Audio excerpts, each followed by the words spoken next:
Okay, let's unpack this.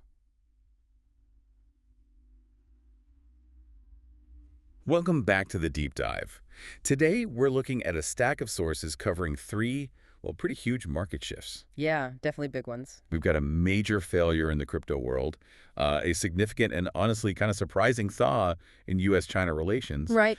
and then this just shocking new policy out of Washington hitting the U.S. tech industry hard. Mm-hmm. Seems like a lot of ground to cover. It does, and they seem totally separate, right? But our mission today is to cut through all that noise and find the real connections. Find that common thread. Exactly. What links, hyperinflationary markets, high-stakes diplomacy, and U.S. labor policy. Well, I think it boils down to risk, reality, and what happens when the rules suddenly change. Okay. So the mission for you listening in is to really get the economic why behind these headlines. We want to show you what actually wins in the real market. And spoiler, stability often beats speed. That's a big one. We also need to pinpoint where geopolitical risk is, well, still lurking despite this truce talk. Yeah. And finally, how sudden, really aggressive policy creates not just headaches, but, clear, massive opportunities if you know where to look. All right, let's start with that hard lesson. Crypto, specifically Dash in Latin America. Ah, Ash. Back around, 2018, it was getting huge buzz.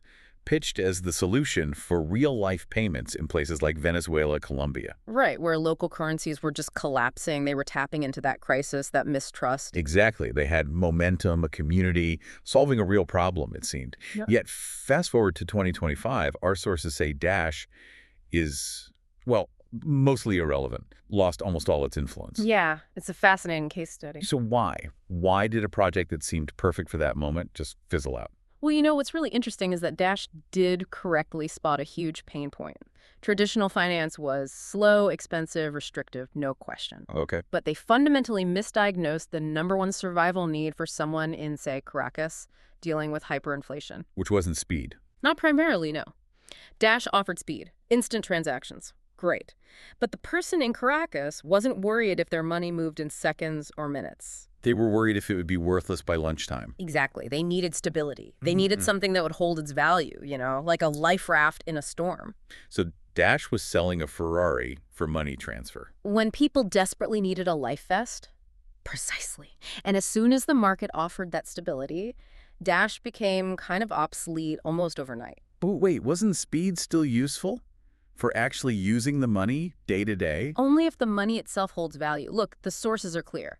Dollar-pegged stablecoins, USDT, USDC, they just completely took over that market. Why? Because they offered dollar stability. People could hold digital dollars. Right. Why gamble on Dash's volatility when you could just hold the digital equivalent of a stable US dollar? Yeah. Stability won, hands down.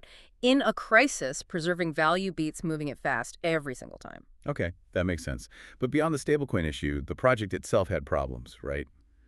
Execution issues. Oh, yeah, that's right. Internally, they kind of got paralyzed. They had this decentralized treasury system, sounds good, meant to self-fund development. But in practice, it often got bogged down in, internal politics. Right. Developers basically had to lobby the network for funding for projects. It was inefficient. So it slowed them down when they needed to adapt quickly to fight off stablecoin. Exactly. And then there was the hardware stuff they were pushing. Remember the Electropago terminals? The CIP smartphones? Yeah, sounded revolutionary. Point of sale for crypto. Sounded good, but they were clunky and expensive. They just couldn't compete with the convenience people already had. Meaning mobile apps and simple QR codes on existing phones. Why build this whole new complex hardware thing when people could just use the phone in their pocket? Ah, okay. So the lesson for investors is pretty stark, isn't it? Passion, community, first mover advantage. It's not enough.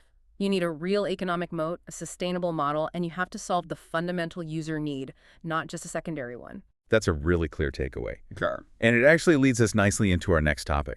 Moving from that cold, hard crypto reality to a geopolitical shift that's warming things up. The U.S.-China situation. Exactly. That big phone call, September 19th, between President Trump and President Xi Jinping. Yeah, that definitely caught people's attention. It signals the biggest thaw, maybe, in that relationship we've seen for quite a while. What's the key outcome investors should focus on? Well, the readouts were surprisingly positive. Words like very productive, constructive. But the crucial, tangible thing, The meeting. the meeting, they formalized a face-to-face at the APEC summit in South Korea end of October. That's the first in-person meeting for Xi with the second Trump administration. That immediately lowers the temperature, reduces that global political risk perception. And they mentioned specific areas of progress. They did. Things like easing trade tensions, working together on the fentanyl crisis, the war in Ukraine, and critically giving the nod for the TikTok deal approval. Wow, okay. The fact they're tackling these big, thorny issues and doing it with this positive, pragmatic tone, that's a huge signal to the markets. And the market's already reacting, calling it the détente rally. So where do we see the immediate upside? Well, anytime the threat of a global trade war goes down, investors breathe a sigh of relief. So you're seeing a boost for sectors really exposed to that. U.S. agricultural exporters, definitely. Soybeans, corn, reliant on China. Exactly. Logistics, shipping companies moving stuff across the Pacific, maybe even some big industrials like Boeing. Yeah. They all benefit from this feeling of stability returning. And there's always a but, isn't there? Usually is, yeah. Here's where it gets really interesting. We need to look past the handshake photos. There's a critical difference in the messaging. Washington versus Beijing. Tell me. President Trump posts on Truth Social about plans for a presidential visit to China in early 2026. Huge deal, right? Yeah. Symbol of long-term normalization. Okay, yeah, that's significant. And China's official statement. Radio silence. Nothing.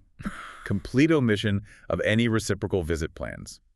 They confirmed the call, confirmed APEC, but zero mention of 2026. Okay, that is telling. What does that signal? It signals caution, extreme caution probably.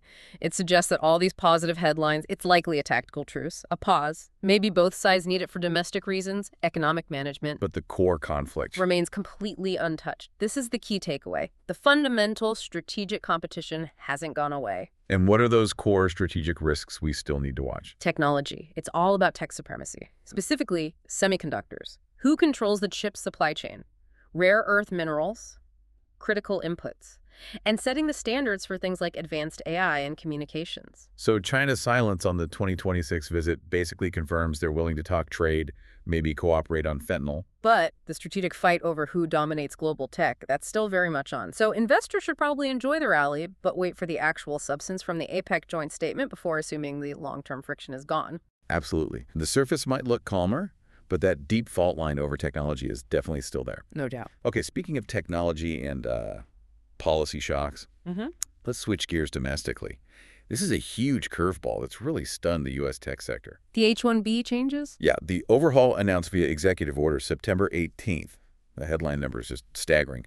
A $100,000 employer-paid fee. The visa. Per new H-1B petition, starting fiscal year 2026, so October 2025. It's radical. I mean, truly a policy shock. The administration's stated goal is pretty explicit, though. Which is? They argue this massive fee will stop companies using the H-1B system for, quote, cheap labor.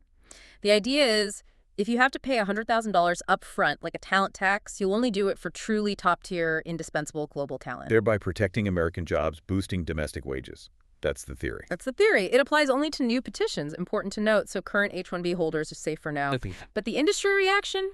Fierce. Big tech, Google, Amazon, Microsoft call it self-inflicted harm. What does that actually mean on the ground? It means chaos for their talent pipelines. These companies have spent decades building global recruitment systems. An unexpected $100 K charge just blows up the economics of that model, creates huge staffing uncertainty. And the U.S. Chamber of Commerce is already prepping a lawsuit. Yeah, they're gearing up for a legal challenge. Their argument... that the president overstepped his authority. Exactly. They're saying this executive order goes way beyond the administration's constitutional power. Setting fees this huge, they argue, is like levying a tax. And in the U.S. system, Congress holds the power of the purse, right? Right. Congress is supposed to set taxes. So the chamber is betting the courts will agree that $100K isn't just an administrative fee, it's an unauthorized tax imposed by the executive branch. It'll be a big fight. Okay, so for investors watching this play out, high stakes. Where are the obvious risks, and maybe where are the opportunities hidden in this disruption? While the risk is direct and immediate for some sectors, think IT outsourcing firms. Like Tata, Infosys, Wipro. Exactly. Their whole business model often relies on bringing in H-1B workers in volume to staff U.S. projects cost-effectively. This policy could gut their margins, requires a total rethink. And mid-sized U.S. tech companies. They also face problems, especially if they're in specialized fields where talent is already scarce. Finding people locally might be tough, and now importing them is incredibly expensive. Potential for real labor shortages there. Okay, risks clear. But you said opportunity. Where's the upside? Driven by scarcity, right? The first massive opportunity is pretty obvious. Domestic talent. Makes sense. If importing talent becomes vastly more expensive and difficult, what happens? Companies will desperately need U.S.-based staffing firms, technical training programs, coding boot camps. Anything that builds up the domestic talent pool just became way more valuable. So education tech, staffing agencies. Huge potential demand surge there. Sustained demand, probably. Okay, opportunity one. What else? The second, and maybe even bigger pivot, is automation. Replacing the humans that just got super expensive. Precisely. When human labor costs jump this dramatically, companies look for alternatives. We should expect an absolute surge in demand for RPA robotic process automation. AI software, sophisticated automation tools. The math changes completely. It does. Why pay $100,000 plus salary plus benefits year after year dealing with visa uncertainty when you can invest a similar amount, maybe even less, once in software that does the job 24/7 reliably and doesn't need a visa? The ROI on automation just went through the roof. That's a powerful incentive. And one last implication. Global shifts. Right. Talent doesn't just vanish if it can't come to the U.S., it goes somewhere else. And this talent is highly skilled, globally in demand. So where does it flow? Logically, to friendly neighbors close by. Specifically, look at Canada, Toronto, Vancouver, and Mexico, Guadalajara. These places were already growing tech hubs. This U.S. policy shift basically turbocharges them. They become prime targets for investment, for companies setting up development centers. It's redrawing the tech map of North America. Wow. Okay, quite a ripple effect from one policy change. Huge ripples. All right, this has been quite the deep dive. We've gone from failed crypto dreams in Venezuela to high-stakes U.S.-China diplomacy to a radical visa overhaul shaking up Silicon Valley. Let's try and tie the lessons together. Let's do it. 3 core takeaways from this stack of sources for you. First, in any market, especially emerging ones, solve the real core pain point, like stability during hyperinflation. Don't just focus on a secondary benefit, like speed. Focus on the life vest, not the sports car. Exactly. Second takeaway, geopolitics. Yeah. Yes, relations seem to be improving between the U.S. and China. That suggests a tactical truce, maybe a short-term market rally. But the long-term strategic fight over core technologies, semiconductors, AI standards, that hasn't gone away. That dictates caution for long-term investors. And absolutely, don't mistake a pause for peace. And third, policy. Sudden aggressive changes like this $100,000 H-1B fee, they create immediate existential risk for old ways of doing business. Definitely shutter some doors. But critically, they simultaneously blow open massive new doors for investment, especially in areas like automation and building up domestic talent infrastructure. Yeah, and I think if you look at Dash's failure and this H-1B policy together, there's a unifying truth, isn't there? Go on. Technology, innovative ideas, even well-intentioned policy goals, they don't exist in a bubble. The cold, hard reality of what the market actually demands, like stability or the blunt force of government policy, they always win in the end. They override the idealism. They determine who thrives and who fails. It's the perfect synthesis. Reality bites. It does. So we'll leave you with this final thought to chew on. How specifically will that $100,000 talent tax accelerate AI and automation adoption within your industry over the next, say, 3 years? And which of your current investments might be most exposed, for better or worse, to that coming wave? Good questions to ask. We hope this deep dive helps you start navigating those questions. Thanks for joining us.